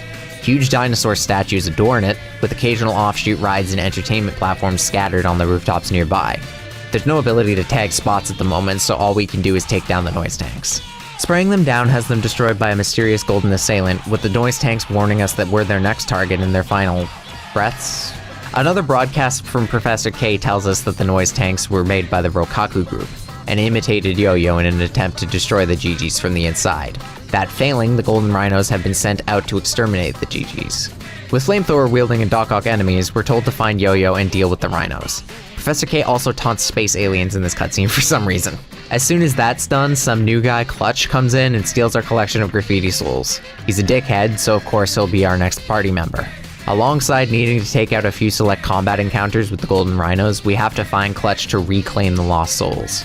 There's no mechanical reinforcement for this, you still have access to all the graffiti you collected during this time. Clutch will cycle through 3 levels in which he appears: Chuo Street, Kibogaoka Hill, and the Skyscraper District respectively. He acquiesces to the player as soon as found by them, immediately joining the group and gives us information on Yo-Yo, who's said to be held in the fortified residential zone. Moreover, it seems that the Golden Rhinos have covered up our sprays in every level, meaning that there's now an optional objective of respraying every level. This coincides decently with trying to find Clutch, but usually you'll come across him before even getting remotely close to respraying everything. Plus, most levels have new enemy encounters and types in them, including teddy bear suit wearing assassins with machine guns. For the sake of brevity, I won't be going over the details of every level again, but know that going for the optional spray goals can double the playtime of the game. Take that as a positive or a negative. A few cliff notes include being able to challenge and recruit Cube by beating them in a race at the bottom point of the sewage facility, a fight against Dr. Claw in Chuo Street, where you grind on his extendo arms to reach him before spraying. The fight is actually a little tricky, but ends amusingly with him being carried off by missiles. There's a fight in Highway Zero, which I'll get to in a bit, and the last major level, the fortified residential zone. A massive enclosed complex of high-density residential buildings precariously stacked up as far as the eye can see. Massive machinery and layers of bizarre scaffolding fill in the area and give objects to interact with. It's powered by human hamster wheels, but it's got a nice little park, so it's okay. Despite its size, it's a surprisingly well put together level, with most real estate being well utilized and has a generally good flow in the intended routes of progression. It's the only level draped in a tint of greenish yellow, building on the sense of unease the first objective places upon the player. As soon as you enter, a timer starts ticking warning you of a bomb that'll go off in the residential zone. You spray the terminals to disarm, do so for the next layer, and repeat until you climb to the top and find Yo-Yo in a cage. Part of navigation at the top involves corrugated roof panels that break off in certain locations, eventually creating a path to the next part of the level. The problem is that it's stacked vertically. Sightlines are poor, and you'll have to redo one segment several times before finally progressing that little bit. Also, the level uses this gimmick in 3 separate locations. Regardless, saving the real Yo-Yo involves taking out 2 Sukhoi Su-300-ass planes that just hover there and shoot missiles at you. Professor K basically tells us he's next on the Golden Rhino hit list, and so we go straight back to spraying unrelated graffiti. Revisiting the fortified residential zone for the purposes of graffiti remains a fun affair, with mostly engaging challenges, and decently well tucked away graffiti souls. There are 2 levels left. The first to explore at this point is Highway 0, which we need to go to progress anyway. The neon racetrack is full of intersecting rails, curved passages, and disconnected upper paths. Its main promenade is visually detailed and features a good variety of objects to play around with, but the back half of the level is a little sparse. We deal with the last of the Golden Rhino assassins on the road here, nearly being burned to death by their flamethrower. Further up the street is Soda, who challenges you to a race and then joins you because, and I quote, "It's not like I got something better to do." Getting the tape challenges completed here is harder than most levels due to a lack of long rails to get the grind combo and 70 trick requirements, but it is doable. Notably, the final challenge is to do 6 wall rides in a row, which the level makes easy, building it very clearly into the back half. They hide a few souls and piles of trash in this level, so you do have to look closely in some spots. Our last stop is taking on the tags and souls of Sky Dinosaurian Square, where the biggest problem is falling off the level or getting stuck in a loop of grinds for the same segment. They really turn up the grind and score requirements for graffiti souls here, but since the whole level is basically one continuous rail, it only seems hard. What is actually difficult, however, is the challenge of jumping from one rail to the top of the swinging ride, and then using that to jump to another rail. You're likely to fall to your death a lot trying this. With the rhinos and all major areas taken care of, 2 things remain. First, save Professor K from a kidnapping via helicopter and high-speed train. The area where this fight is located is accessed by taking the rails the opposite direction of that you take to get to Sky Dinosaurian Square, and the fight itself amounts to doing a lot of waiting to have enough cans to boost into the train cars before spraying them down. I don't enjoy this battle very much. It's literally on rails, it makes you wait for cans to respawn, and constantly pushes you back to prolong the encounter. Saving Professor K immediately cuts to Goji Brokaku sending out some kind of evil broadcast to the city atop a massive mech creature thing. His big monologue amounts to a whole load of nothing. He claims to portray supreme culture and that he loves beauty. The imposition of his ideals onto others, attempting to overwrite their culture in the process, is an understated subtextual implication of his dialogue, but the gist of it is just that he's a rich poser making people do things his way. As far as thematic motivations for a villain, I think in the context of Jet Set Radio Future, this in isolation is quite strong. His lack of presence throughout the story, however, makes his appearances lack a potential weight that could have otherwise been established. I believe the intention to be that holding him in the background was meant to show him as a largely non-public power, but the writing in Jet Set Radio Future as a whole only makes it seem as though he's largely unimportant right until the last few minutes of the game. Hearing Charles Martinet play him gives the character a lot of personality. The delivery is eccentric and pushes forward the idea that Goji is at best out of touch and at worst maliciously erratic and unaligned with the interests of the people. I can't help but hear Wario when he talks though. Before taking him on, we go to Shibuya Terminal to deal with his sons. Gameplay-wise, it's another Tiger's Tag encounter against a trio of Zero Beats, funky-looking clones of Beat that are never given context. The visual shift for the area in this segment is, by contrast, actually quite cool. The moon becomes giant and glowing, the sky is a dark purple, and the lighting has become a darkened shade of green. Spraying down Zero Beat leads us to being sucked into the weird demon robot thing that Goji is piloting, transporting us to some kind of isolated alien world with floating structures and an almost psychedelic background. As a final boss, it's so close to being great it hurts. The area is completely unique, visually appealing, and has a variety of difficult platforming challenges required to reach the boss's health bar. Where it falters is twofold. 1. Cans are replenished by ramming into these shadow enemies on the ground, which infinitely respawn and eventually overcrowd the environment. They quickly become a nuisance, but are required to have enough spray cans to finish the encounter. 2. The actual boss enemy stands almost completely still, and engaging with it is extremely boring. You ram into it twice with a boost and then spray him until he dies. You won't have enough cans to do so on the first go around, so you have to drop back down. His attacks are rote and have little impact, and there's no substantial challenge at this point. I feel that the boss could have been much better utilized where the environment treated as the enemy. One final massive platforming challenge in a strange environment leading to a small spray location that immediately kills the boss. Remove the janky combat sequences entirely and it becomes so much more fun. Beating him rewards us with a monologue from Professor K about how everything that our now defeated enemy valued was worthless in the face of the people's desire for freedom. A passively and mildly anti-capitalist message, maybe, but one that's hard to fully respect from a commercial product. He emphasizes that in the end, the graffiti we sprayed will be a reminder to the people of a kind of inner fire, or a passion that should never be extinguished by oppression of any kind, including the doldrums of peaceful everyday life. While Jet Set Radio Future is not the first piece of media to push a kind of freedom-heavy countercultural message, the totality of its visuals, audio, objectives, and writing produce a work that very much encapsulates the feeling of rebellion and of expression. Following the credits, players have access to a fair bit of post-game content. The first bit anyone could do: a jet dash challenge against the Doom Riders in Dogenzaka Hill, a jet flag competition against the Love Shockers in Hikage Street, and a Tagger's Tag mission against the Immortals on 99th Street. The rest of the post-game content is assuming that players were diligent in completing the story campaign and spraying all the tag spots. Collecting all graffiti souls in a level unlocks a series of challenges for said level called test runs. Getting the highest ranking of Jet in all types of test runs for a particular level will unlock a secret character, giving players a reason to keep playing the game. The goals aren't particularly difficult in most cases. What is interesting here is how similar test runs feel to playing the original Jet Set Radio, as they institute the same kind of challenges and impose the same pressures in the original game. Time limits to spray graffiti in a level, cross a high points threshold, circle level in a set time, and new to future, race for a bunch of flags like you did in the base game that one time. I'm torn on the implementation of this feature, as I love that it actually adds a sense of urgency to goal completion, incentivizing better play and repeat runs, but I'm admittedly tired of revisiting the same levels for these challenges. To get the challenges in the first place, you have to fully and thoroughly explore the levels on multiple occasions, sometimes 3 times over for different reasons just in the main story. Following this, each level gives up to 4 challenges, meaning up to 4 more revisits of the same areas. Not all challenges are made equal as well. Jet graffiti, while still having the problem of repetition, is fun to do. Jet dash and jet flag are acceptable in brief. Jet technique blows. You find the level's high score rail and go back and forth on it for 5 minutes for each level. I felt my soul leave my body after about the 3rd jet technique challenge. For your patience and continued commitment to the game, you'll get all the rival characters you've seen throughout your adventure, and 2 rare friends. Every gang becomes playable: the Doom Riders, Love Shockers, Rapid 99, Noise Tanks, Poison Jam, and the Immortals. Zero Beat, Goji, and his final boss form Akumu become playable as well.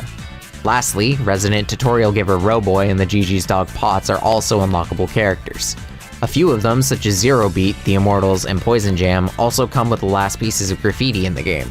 A lot of these characters have better stats, or at least more drastic stats that actually do feel different to play. Love Shockers and the Immortals have the best acceleration and cornering, whereas Goji seems to have the worst. It might seem pointless to have all these new characters to play around with when there's nothing left to do, but Jet Set Radio Future has a multiplayer mode. I don't have a second controller, or anybody who wants to play Jet Set Radio Future in my life, so I can't speak to how fun it is to play with actual people. That being said, you can play against AI. The AI's not very good at anything though. You have a few varieties of challenges and a few locations exclusive to the multiplayer. City Rush is just a race. Ball Hog is the stadium challenge, Flag is, well, Jet Flag. Graffiti Wars is a competition to see who can spray the most tags in a small map, and Tagger's Tag is exactly as it was elsewhere. I imagine these are all a fair bit more fun with other players, given that most humans don't play the game like the brain-dead AI, and that there are items like in Mario Kart that can help you and hurt others. The new locations for the multiplayer are admittedly visually generic, usually ripping assets from other parts of the game to ill effect. The obstacles of the courses therein are usually decently suited to the objectives, but they lack detail and variation both in level design and visuals. I'm mildly impressed with the inclusion of multiplayer, but I'm uncertain about whether or not it's worth messing with. Altogether, I'm left with the impression that Jet Set Radio Future is, in spite of my criticism, a good game. A flawed game that holds itself back in an attempt to be bigger than would be optimal, but a good game nonetheless. Its visuals are superb, its soundtrack is wonderful, it plays really smoothly on a fundamental level. It's only harmed by inclusions of segments that are disruptive to the strengths of the game, like the numerous combat segments, and the excessive repetition and reuse of content for completionist players. I find that it's an experience that I've had the desire to revisit multiple times in spite of its flaws, due to its core appeals of satisfying movement and distinctive style. It's so rich in character, which makes it all the more frustrating that this game is incredibly inaccessible, still being relegated to only the original Xbox hardware. Jet Set Radio Future was created in a relatively short time frame, within less than 2 years of the original Dreamcast release on June 29, 2000, and slightly over 1 year past the final Dreamcast version in De La Jet Set Radio on January 1, 2001. This is somewhat surprising as Sega was in a state of relative financial instability following the discontinuation of console manufacturing, and the original Jet Set Radio was commercially underperforming for its time. In an interview with producer Takayuki Kawagoe for the first issue of Xbox Nation magazine, he partially laments this, but takes an interesting conceptual approach, stating, "I remember that I said in an interview shortly after the release of the previous title, it would be a success if it can become a part of the memory of the users rather than set a record for sales. I feel like I achieved this, so I'm satisfied about that part." Given this underperformance, most companies would shelve the potential for a follow-up. Instead, Sega allowed the team to double down on the IP, giving it and the developers another chance for experimentation. This was reflective of a general trend within the company at this time, fostering unique ideas over strict adherence to attaining maximum profits. It's difficult to tell if this was a response to the changing nature of the company and its instability, or was a symptom of it, but the end result was the sustained creation of atypical properties that were allowed to flourish under this environment. A statement given by Kazuki Hosokawa, the chief graphic designer for the original Jet Set Radio, to US Gamer, revealed that much of the development was relatively elusive. At the start of development, everything about Jet Set Radio was quite vague. At the time, Kikuchi, Ueda, and I had just finished developing Panzer Dragoon Saga, and we didn't know the nuts and bolts of game creation. But we were just a couple of young guys with a strong passion to create our very own games. Naturally, it was not an official project even within the company when we started out, and I remember the three of us quietly making concept art and image videos together. Because of this situation, it was difficult to get a formal start in development, and there was a time when I, for example, got fed up with the process and considered moving on to another project. Eventually, our little project caught the eye of Kawagoe, the producer, and he told us to give it a try because it sounded interesting. Looking back at it now, it was quite an unprecedented start of a project. The game's director, Masayoshi Kikuchi, spoke with OtaQuest about the goals of development, both for the original and to a lesser extent its reimagining in future. There were two goals Ueda and I shared from the beginning. The first was to incorporate motifs not found in traditional games, things that the younger generation would find cool. The second was, as I said earlier, making the most of the 3D environment and having a new way of playing games. From street fashion, the ideas of setting the scene in a city like Shibuya or Shinjuku and having a pirate radio DJ were born. The idea of a game where you could freely run around the city and trick using guardrails was born from the inline skates, and like that, we kept having more and more ideas roll out. The overarching countercultural message and distinctive style present in the game would indicate success in their goals, but this quote speaks to the coincidental discovery of such success in its development. This is elaborated upon in chief planner Masayoshi Yokoyama's description of a core change made to the game design by pure happenstance, changing the acceleration loss of grinding into an acceleration gain due to a bug. It was an accident, but a eureka moment all the same. At that moment, I thought, this will become the core of the action. After that, in the sequel, Jet Set Radio Future, we recreated the gameplay to really push the grind action to the forefront. From this experience, I learned that regardless of how you imagine the gameplay to look in your head, games are born from a series of trial and error. In adapting changes to a sequel, or soft reboot as Future was, this kind of experimentation and development would continue, headed by a shifting philosophy that carried ideas unincorporated in the previous game, as stated by Kikuchi in a 2002 GameSpy interview. At the time that we made the Dreamcast version, I was very satisfied, but when you're in development, you often think of new ideas as you go along, things that don't always fit into the original plan. So you set those ideas to the side, finish this version, and return to those ideas for the next version. Fundamentally, Jet Set Radio Future was intended to be distinctively different from its origin, with the largest changes being to general genre staples, reinventing the underlying world and ideas in a newer framework. We wanted to rethink the concept of the game, so we rebuilt everything from the ground up, in terms of story interaction and the way the game progresses. While using the same characters and theme, we wanted to make it more adventure-like, adding more story elements in. So it's not really an expansion of the Dreamcast version. Rather, it's an expansion of the idea itself and a move to make the game more than what it was before. Notably, Kikuchi mentions a focus on expanding the size of levels, but the concession of not overwhelming or boring the player in design. When we first sat down to decide how we wanted to design the levels, and this is true of the Dreamcast version as well, we wanted to create a game in which it was fun to just mess around. So in that sense, the bigger the area you get to play in, and the more fun it is. That is, up to a certain point, when it becomes more of a pain to get from one end to the other. In this, the director reveals a contentious flaw in that yes, most levels are larger, but in doing so, made environments where the player loses track of themselves within its scope. Generally, however, in respecting a unique vision and reimagining it to an altered format, Jet Set Radio Future's development managed to adhere to its goals under short and arguably tumultuous external conditions, and created a game that is as distinct, enjoyable, and impressive as its prequel. As stated previously, the project was spearheaded by Masayoshi Kikuchi, who had previously worked as a boss designer and subsequently chief planner for Panzer Dragoon Y and Saga respectively, before being given directorial reign for the original Jet Set Radio. Since the release of Future, Kikuchi has taken on various high-level roles for the Yakuza, now Like a Dragon franchise, acting as planner and concept creator for Yakuza 2 and 3, and as producer on Yakuza 4 and 5, Dead Souls, Binary Domain, and a select few Super Monkey Ball games in the early 2010s. Masayoshi Yokoyama, the game's chief planner, has acted as one of the chief ongoing writers for the Yakuza series since the second entry, as well as acting as chief producer from 2012 onwards, and has been the series director since 2023. Notable planners include Satoshi Kawase, responsible for much of the level design of the Ace Combat series in the coming years, Norihisa Iwasaki, the director for Yosumin, and Tadashi Okuda, responsible for the development of Yakuza's combat from 2 through 5.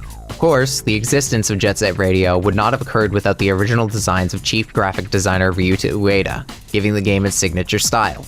On top of scenario writing for Future, as well as the graphic design, Ueda would continue his work with extensive involvement in the development of Yakuza 2 and Rise of Nightmares as the director for both games. This work was not in isolation, however, with a myriad of artists contributing to the excellent totality of Jet Set Radio Future's visual charm. Many artists involved also moved towards the Yakuza series, such as character artist Yuichi Higuchi and Daisuke Tomoda, as well as level artist Yosuke Katasawa and Yuji Saito. Programming was headed by Kazuhisa Hasuoka, with fellow programmers Otasano, Kentaro Yamamoto, Toshiharu Kume, Hiromasa Kaneko, Kentaro Tomi, Yoshiaki Hattori, and Yuichi Okazaki. Most members of the programming staff remained at Sega in various capacities over the coming decades. The myriad of artists who created the extensive works of graffiti for the game, many of whom for which this is their only documented experience in the games industry. Several of the artists are established outside of their work on games, such as Eric Hayes, Brian Monkeyman Richard, and Patrick Livno, while many others are largely elusive, with difficult-to-find social media posts at best, such as Darwin Yamamoto, Luca Orlandini, and Christian Bleff. Other artists are near completely elusive, at least to me at present, though a few contributors to Jet Set Radio Future's graffiti did work on other games, particularly Cornelis E. Gajentan, who has operated as an artist across many games over the years, and even held the role of lead designer for 2001's LEGO Stunt Rally. All contributions from the extensive variety of musicians who made original compositions for the game or licensed their work for the game should be noted. The composer most known is Hideki Naganuma, whose distinct sound has been given to subsequent projects of indie studios, especially in conjunction with Team Reptile in recent years. It would be fair to say that his work has had him typecast to the particular kind of game Jet Set Radio embodies, but any excuse to hear more music from him is a good excuse.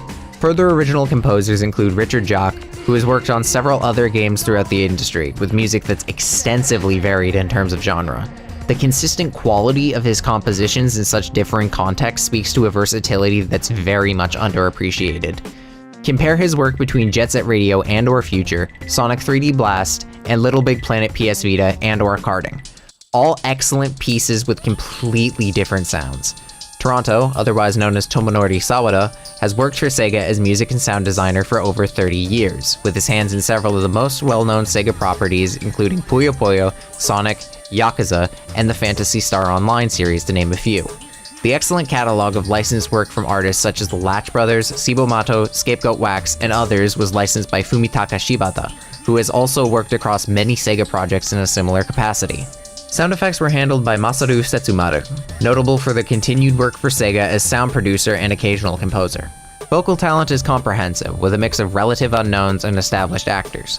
Notable actors for their extensive portfolio are Billy Brown, Charles Martinet, Casey Robertson, Gary Martinez, Jeff Kramer, Kevin Blackton, Kevin Miller, Rebecca Wink, Stephen Duell, and Terrence McGovern. Some actors only have a select few credits, and for even fewer, this was their only credited project. Production, localization, and advertising credits are present as well, but given that there are 3 separate sets of credits for the Japanese, European, and North American releases, I'll only take the time to highlight the manual production staff. Takashi Nishimura and Satoru Ishigami for design, Hiroki Osawa and Makoto Nishino for editing, and Yoshihiro Sakata for packaging, production, and management. To all the work that went into making this whole game, and that which surrounds it, I offer my thanks. Jet Set Radio in its time of release was met with fairly favorable reviews. A point of contention among reviewers was the difficulty, an altogether subjective criticism in the face of player skill. It seems, however, that the majority of reviewers, especially those that had played the prequel, found the game far too easy. Hilary Goldstein's IGN review of the game reflects a substantial amount of the critique I levied against the game, including incoherent story progression, oversimplification of design in some places such as police presence, the segregation of police segments from game flow, and complaints against camera control. I found Tom Bramwell's Eurogamer review somewhat misguided in terms of its point of reference. Understandably, comparisons are made between Jet Set Radio Future and Tony Hawk's Pro Skater, given that both are extreme sports games that have trick systems. The problem with this is twofold. One, Jet Set Radio nor Future were trying to be like Tony Hawk's Pro Skater. They were 3D action platformers with a focus on style and graffiti. The tricks were an accent to the presentation of the game, not the crux of the design as is the case for the Pro Skater games. 2. Pro Skater played little to no role in the development process of either Jet Set Radio game, with both series acting as disconnected contemporaries of the same time period. Tony Hawk's Pro Skater wasn't even released in Japan until about 3 months prior to Jet Set Radio's release date, with Pro Skater releasing March 3rd, 2000 in Japan, and Jet Set Radio releasing June 29th, 2000. By the time Future was on store shelves, Pro Skater 3 hadn't even been released in the region yet. This makes both my own singular comparison of the soundtrack not having a playlist or skip track feature a little disingenuous, and most comparisons raised in Bramwell's review mildly out of place. Not that this precludes either of us from making comparisons, but the context is important for establishing that Future's developers likely didn't have the same frame of reference. It's in this sense then that I disagree with many of the conclusions that design is altered to play more like Pro Skater, and it's more accurate to say that the game was altered to be faster and more adventure focused, as was the intention of the actual developers as stated by Masayoshi Kikuchi. Other reviewers have noted this difference between games, such as Matthew Keel's review for Tech TV, acknowledging Future's emphasis on platforming. Amusingly, it calls Pro Skater a sim, which is no. This is one of the few reviews that actually calls the game challenging on account of the sprawling level design. It also praises the camera controls for being snappy, and the first-person mode, which is leading me to believe that this may just be contrarian propaganda. Jokes aside, camera controls are a point of contention among reviewers it seems. Some are fine with the system, others including John Attaway in their review for Official Xbox Magazine, and Greg Stewart in their review for Electronic Gaming Monthly criticize the system. Universally, the game is praised for its visuals and excellent soundtrack, but many harsh critics were not remiss in calling the gameplay shallow or boring. This is a perspective I only kind of agree with. The design of how the player goes through the game gets repetitive, and the simplification of systems from the previous entry makes the game lack comparative depth. I wouldn't go so far as to call the game boring, however. It held my attention enough to have me 100% the whole thing. Unfortunately, Mark McDonald's critique of the tendency to stop the flow of gameplay to view the map screen to find tag spots is astute. That is a genuine issue for overall game flow. In spite of these criticisms, reviewers found the game to be enjoyable as a whole, although its sales figure didn't necessarily reflect this positive reception, only selling around a speculated number of 200,000 copies worldwide according to VG charts and this dataset. Less than 21,000 copies in Japan according to Game Data Library. This was an okay performing title for Sega at the time, but evidently not enough to justify ongoing support for the IP. The Jet Set Radio series received a remake of the original Dreamcast game for the Game Boy Advance, using the same engine Vicarious Visions created for the GBA Tony Hawk games a year later. This was not given a Japanese release. Barely anyone knows about the GBA Jet Set Radio. The series itself remained mostly dead barring a digital remaster of the Dreamcast game in 2012, until a teaser clip appeared in December 2023, but little else is known about the project as of a year beyond this trailer's debut. Even so, Jet Set Radio is beloved by the few who have played it. Its legacy is an extremely dedicated community drawn to the rich character and countercultural messages it provides. It's had a lasting influence of being one of the first games and series to implement cel shading in the medium of video games. Its legacy in the games industry is even more impactful, especially in the indie game community, inspiring leagues of developers to create new and similar projects either stylistically, in terms of tone, or in gameplay.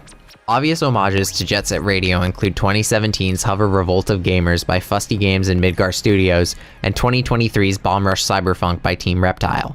Both games replicate the style and gameplay to varying degrees, and both commissioned Hideki Naganuma to make compositions. Arguably, Bomb Rush Cyberfunk is an excellent example of surpassing its inspiration in many ways, but that's a story for another time. The same influence can be felt in many of Team Reptile's works, particularly Lethal League and Lethal League Blaze's visuals and music, the latter of which also features Hideki Naganuma. Other examples of games bearing Jet Set Radio's influence include Le Capitan's Butterflies, Insomniac Games' Sunset Overdrive, and Veselikov/Origami Digital's Umurangi Generation. Several of these games are ones which are tempting to speak more of, but I'll leave it with a word of praise to Jet Set Radio and Future for laying the groundwork for inspiring future creations. Be they games, art, videos, cosplay, or even the taking up of inline skating as a sport, this relatively niche series of platformers absolutely succeeded in providing something exceptional to those that were lucky enough to experience it, inspiring the same kind of expression that it so proudly embodies. It certainly inspired me.